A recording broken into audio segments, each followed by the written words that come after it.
Out of the 20 seasons that Kareem played in the NBA, there is one that stands out from the rest. That's his record-breaking 1971/72 season. Since we're talking about one of the greatest players of all time, this is also one of the greatest single seasons ever.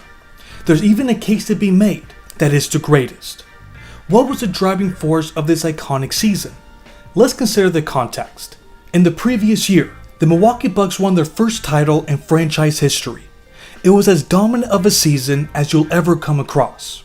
They won 66 games in the regular season and went 12-2 in the playoffs. Kareem won the regular season and Finals MVP that year.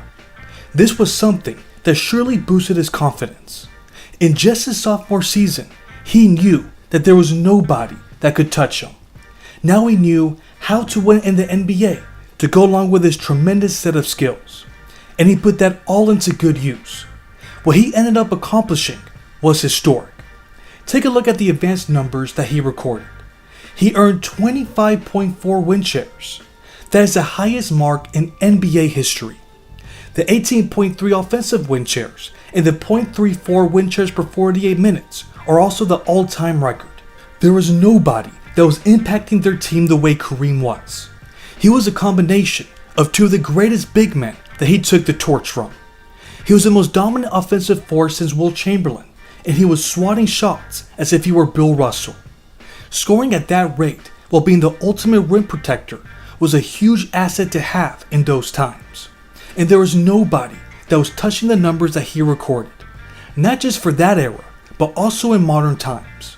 He averaged 34.8 points on 57% shooting, 16.6 rebounds, and 4.6 assists per game.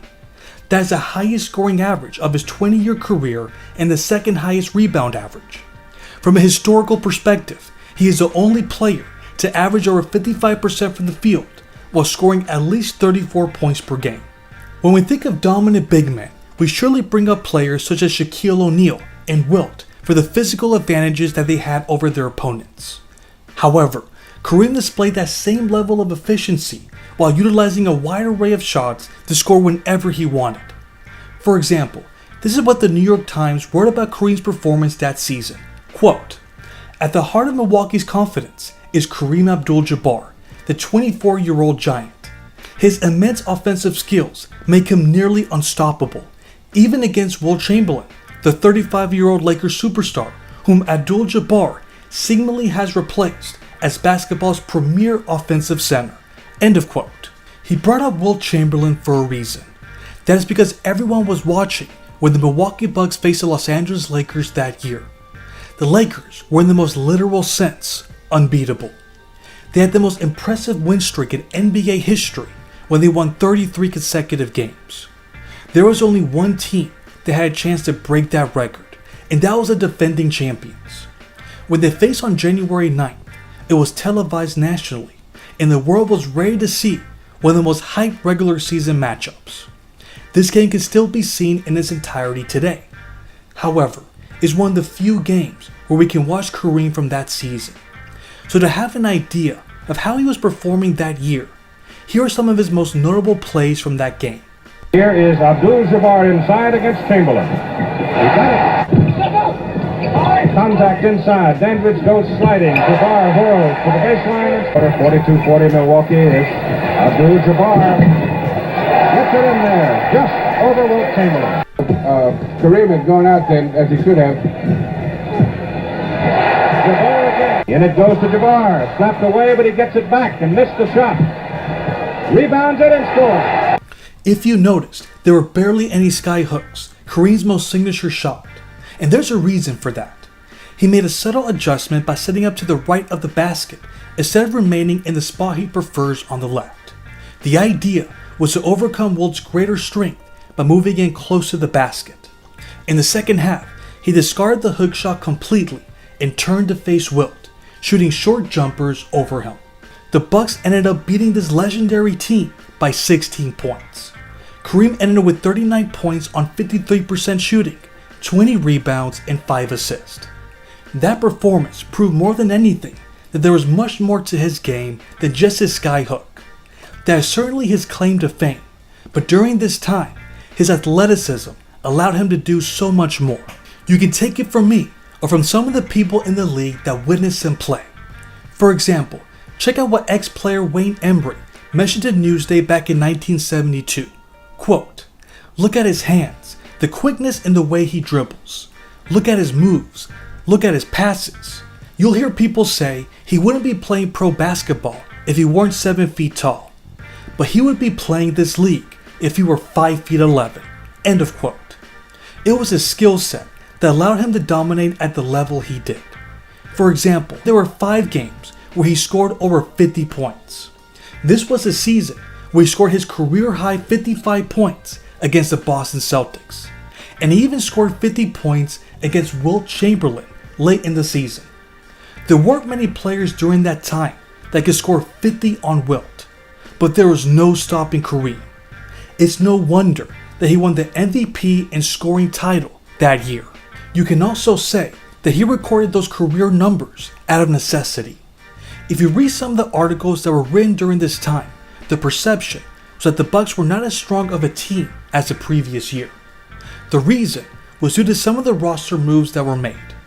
In the end, only 5 members of the 1971 championship team remained. On top of that, Oscar Robertson was battling through injuries and he missed a total of 18 games. However, the numbers tell us a different story. Milwaukee won 63 games and never lost more than 2 consecutive games. They currently had the 5th highest margin of victory in simple rating system for a single season. Kareem was once again the leader of a historically dominant team. And for this season, you could say that they couldn't do it without him. As great of a regular season as he had, he couldn't carry his team to a 2nd consecutive title, just like every other player during that decade. But he was extremely close to making that happen. The title was going to go through the 69-win Los Angeles Lakers. When they faced each other in the conference finals, it was the Bucks that gave the first knockout blow. In Game 1, they destroyed them by 21 points. As a team, the Lakers shot 27% from the field. If they were able to pull out a second victory on the road, they would have put themselves in a golden opportunity to win the series. And that's what nearly happened. In Game 2, they played the greatest game never seen. You won't be able to find the full game to enjoy, but some of the people who were there to see it mentioned it was an entertaining back and forth battle. The final score was 134 to 135. Kareem ended with 40 points on 58% shooting, 7 rebounds, and 7 assists. But the unsung hero for the Lakers was Jim McMillan. He finished with 42 points on 64% shooting. He was their X factor from the moment he replaced Elgin Baylor in the starting lineup. Right after his retirement, the Lakers started the 33-game winning streak. He was such an important piece to that team. In this critical game, he gave as good of an Elgin Baylor impression as you could ask for. It was also reported that Jerry West made some big shots at the end of the game.